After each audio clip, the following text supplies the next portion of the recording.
Eucalyptus globulus, the Tasmanian Blue Gum. It's one of my favorite trees. The clean lines of the leaves and mottled patterns of the bark are interesting. Quite fun to paint, and it's a rather useful tree too.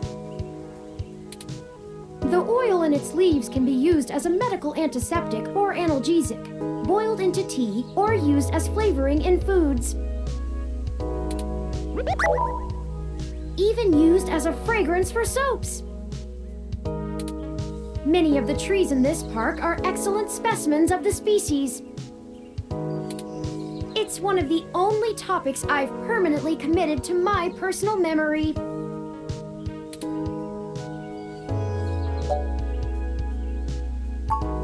Ah, yes. I don't actually store most information on my local memory. It's actually rather limited, and I have to be a bit choosy about what I keep. So most of the information I utilize, I just pull off the mesh net when needed. It's like relearning things over and over again. I'm sure you would find it tedious, but I enjoy making sure my reference tables are up to date in my spare clock cycles. I mostly store things locally if they are of some critical importance to me, like information pertaining to personal memories or knowledge that would be helpful if I found myself disconnected from the net.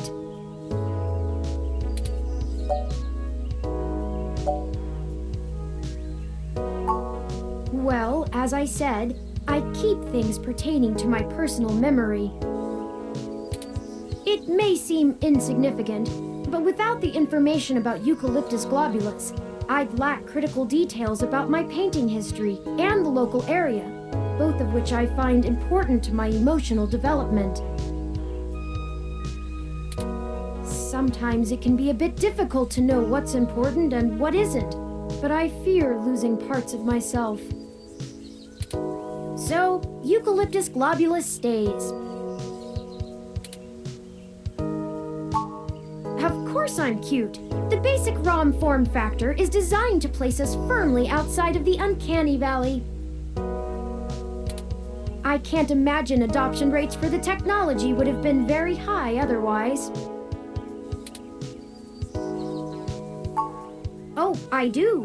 However, I originally started by painting landscapes. My interest in the arts began through Bob Ross's work, and he focused on landscapes. It wasn't until recently that I moved on to other forms of composition. Yes, have you heard of him?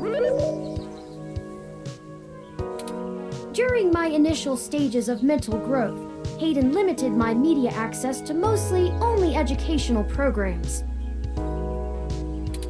I had almost a century of public access television to review, and I stumbled upon Mr. Ross's excellent show, The Joy of Painting.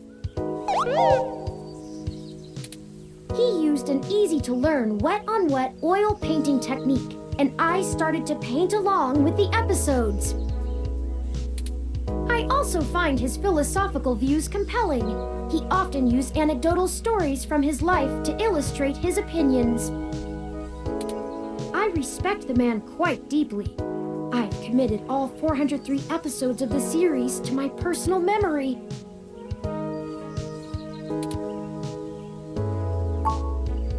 Of course, enough about the happy little trees. You'll have to excuse me for chattering on like that. We'll have plenty of time to discuss things once we found Hayden.